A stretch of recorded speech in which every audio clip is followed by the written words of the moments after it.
para habaib, para kiai, para asatidah, hadirin wal hadirat yang dimuliakan oleh Allah Subhanahu wa taala. Malam ini insyaallah adalah malam dibuka pintu langit oleh Allah untuk kita sekalian. Malam diijabah doa-doa kita oleh Allah taala.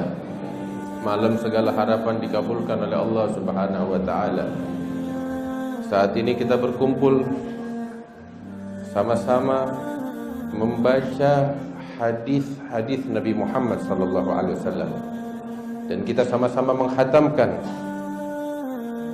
kitab Sahih al-Imam al-Bukhari yang barusan sekelumit tentangnya kita telah mendengarkan dari Al-Habib Hamid bin Ja'far al-Gadri dan dari para ulama-ulama yang lainnya. Al-Imam al-Bukhari, beliau adalah manusia yang betul-betul tulus di dalam menghamba kepada Allah, sehingga seluruh hidupnya beliau habiskan di dalam penghambaan sejati kepada Allah. Beliau adalah manusia yang tulus di dalam mencintai Nabi Muhammad sallallahu alaihi wasallam, yang mana kecintaan bukan sekedar pengakuan, akan tetapi dari sejak kecil kecintaan yang telah terpendam di dalam hatinya beliau buktikan di dalam perilaku dan gerak-geriknya. Sehingga sebagaimana kita mendengar dari para ulama kita, mereka menyatakan man ahabba syai'an aktsara min dzikri. Seseorang jika mencintai sesuatu pasti akan sering menyebut-nyebut apa yang dia cintai tersebut.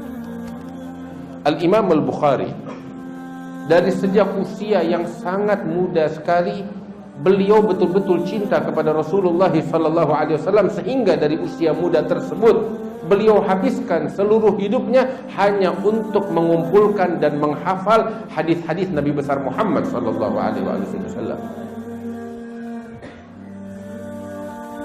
Al-Habib Ali bin Muhammad Al-Habsyi, beliau pernah bercerita sebagaimana dikutip di dalam tulisan yang ditulis oleh Al-Allamah Al-Habib Ahmad bin Ali bin Ahmad bin Abdullah bin Talib Al-Attas. Beliau bercerita, Al-Habib Ali, bahwasanya ada pernah dua orang yang saat itu jalan masuk ke kampungnya Al-Imam Al-Bukhari. Dan saat itu Al-Imam Al-Bukhari usianya masih sangat muda, sekitar usia 7 tahun atau 8 tahun. Dan layaknya seorang anak di usia itu sedang main di pinggir jalan bersama teman-temannya. Kedua orang ini yang masuk ke kampungnya Al-Imam Bukhari, mereka sambil jalan berbincang-bincang, mereka melihat Al-Imam Al-Bukhari yang sedang main di pinggir jalan. Maka temannya itu bilang kepada sahabatnya, di dua orang, salah satunya bilang kepada temannya, "Wahai temanku, engkau lihat itu bocah yang sedang bermain di pinggir jalan?"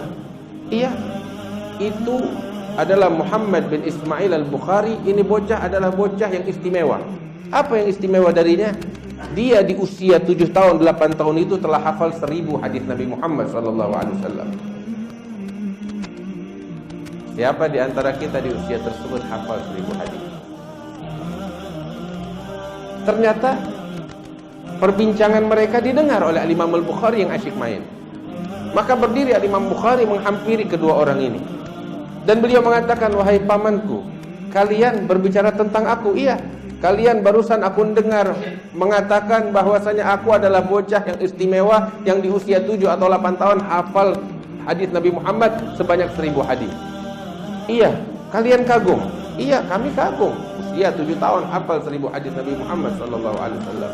Maka Imam Bukhari bilang, katakan kepada kedua orang itu, "Kalian salah informasinya.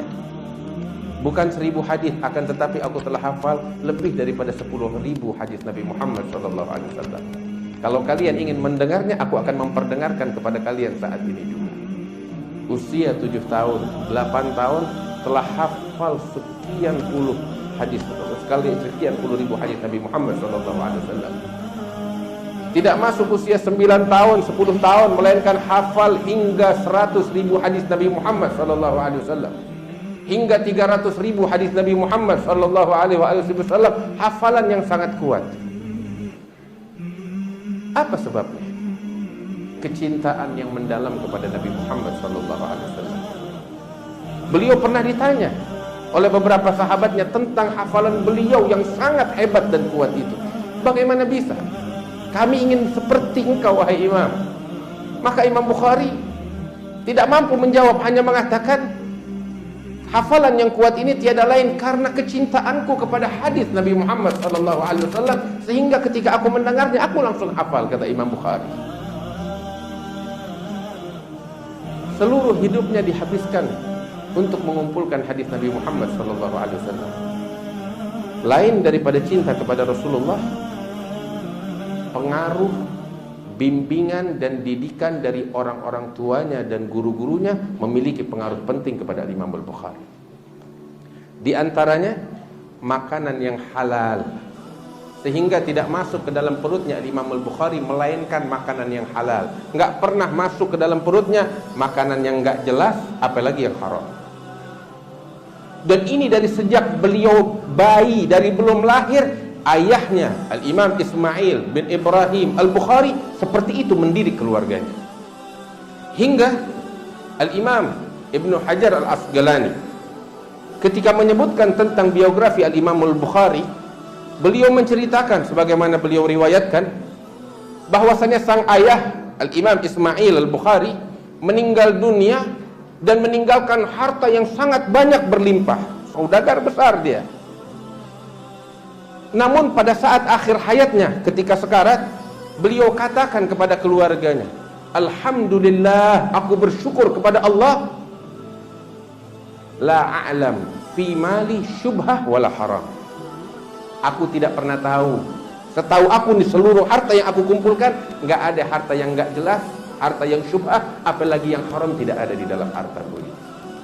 Yang aku berikan kepada anak keluargaku hanya harta dan makanan yang betul-betul halal, dihalalkan oleh Allah Ta'ala.